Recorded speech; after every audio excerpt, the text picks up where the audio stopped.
जीवन संदेश, प्रभु का वचन, सुख शांति का पावन संगम। हर रविवार नए विचार, मंगल का संदेश है तैयार।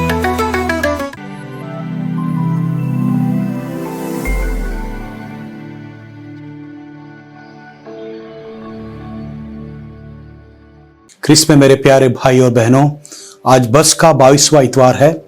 आज का विषय है क्रूस ही सच्ची स्वतंत्रता का मार्ग है। आज के धर्म ग्रंथ के पाठों में एक गहरा खिंचाव और संघर्ष दिखाई देता है। नबी यिर्मयाह को लगता है कि ईश्वर ने उन्हें धोखा दिया है।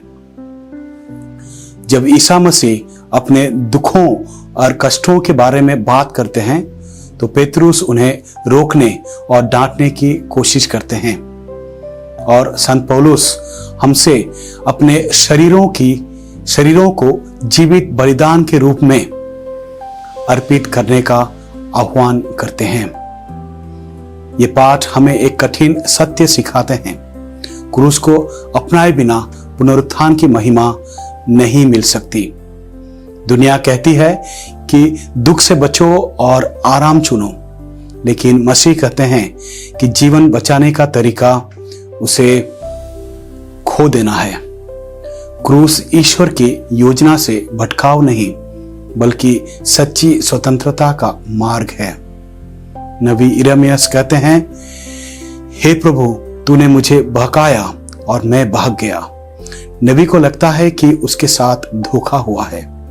उन्होंने ईश्वर के बुलावे को जवाब दिया, लेकिन बदले में उन्हें केवल उपहास, अत्याचार और एक अकेलापन मिला।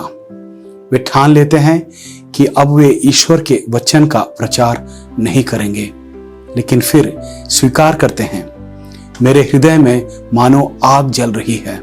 मैं उसे रोकते रोकते थक गया हूं और सह नहीं पाता। नबी यिर्मयाह हमें क्या सिखा रहे हैं? यही कि ईश्वर का वचन हमारी हड्डियों में बंद आग की तरह है। उनका अनुसरण करना हमेशा आसान नहीं होगा। हमारे जीवन में ऐसे पल आएंगे जब हम खुद को अकेला महसूस करेंगे, फिर भी हम ईश्वर से दूर नहीं भाग सकते। नबी यिर्मयाह की निराशा ईश्वर की अनुपस्थिति नहीं, बल्कि उनकी उपस्थिति का प्रमाण है, जो उनके विश्वास को निखार रही है।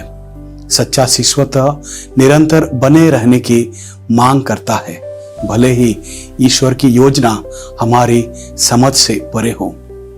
संत पौलुस हमें नबी यिर्मयाह की निराशा से निकलने का उपाय बताते हैं। इस संसार के सदृश ना बनो, बल्कि अपनी बुद्धि के नवीकरण द्वारा रूपांतरित हो जाओ। हम टूटने से कैसे बचें? दुनियादारी की सोच को नकार कर। दुनिया सफलता को आराम और दुख से बचने से मापती है, लेकिन पौलुस हमसे अपने दैनिक जीवन को आत्मिक आराधना के रूप में अर्पित करने को कहते हैं। इसका अर्थ है अपनी इच्छा ईश्वर को सौंपना।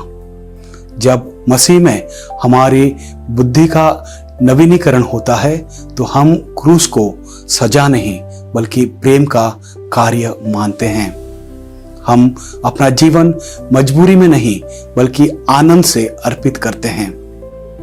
पेतरुस इस बात को स्वीकार नहीं कर पा रहा था कि ईसा मसीह को दुख सहना होगा और मरना होगा। वे एक महिमावान मसीहा चाहता था, क्रूस पर चढ़ाया गया मसीहा नहीं। ईसा उन्हें कड़ा संदेश देते हैं, शैतान मेरे सामने से हट जा। तू ईश्वर की बातें नहीं, बल्कि मनुष्यों की बातें सोचता है। फिर ईसा ईश्वर के राज्य का नियम बताते हैं, जो मेरा शिष्य बनना चाहता है वह आत्मत्याग करे और अपना क्रूस उठाकर मेरे पीछे हो ले, क्योंकि जो अपना जीवन सुरक्षित रखना चाहता है वह उसे खो देगा, और जो मेरे लिए अपना जीवन खोता है वह उसे पाएगा। यहाँ हमारे विश्वास का एक महान विरोधाभास है। हमें दुख रहित जीवन के लिए नहीं बल्कि एक उद्देश्यपूर्ण जीवन के लिए बुलाया गया है। अपना क्रूस उठाने का अर्थ है मसीह के पीछे चलने में आने वाली दैनिक परीक्षाओं, निराशाओं और त्यागों को स्वीकार करना। इसका अर्थ है अपने स्वार्थ, अपने अहंकार और अपने नियंत्रण की इच्छा को मारना। लेकिन यीशु का वादा बिल्कुल स्पष्ट है, जो मसीह के लिए अपना जीवन खोते हैं वे उसे पा लेंगे, न केवल अनंत काल में बल्कि आज भी उस गहरी शांति और स्वतंत्रता में जो केवल वही दे सकता है।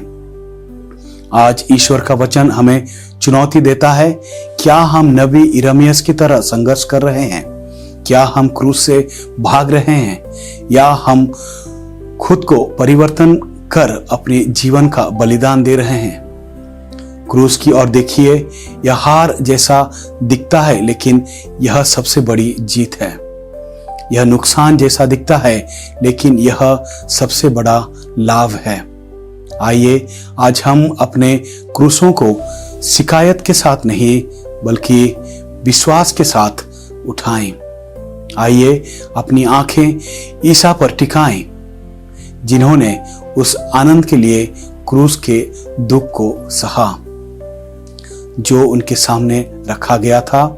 और याद रखें, क्रूस अंत नहीं है बल्कि स्वतंत्रता और पुनरुत्थान तक पहुंचने का मार्ग है। आमीन।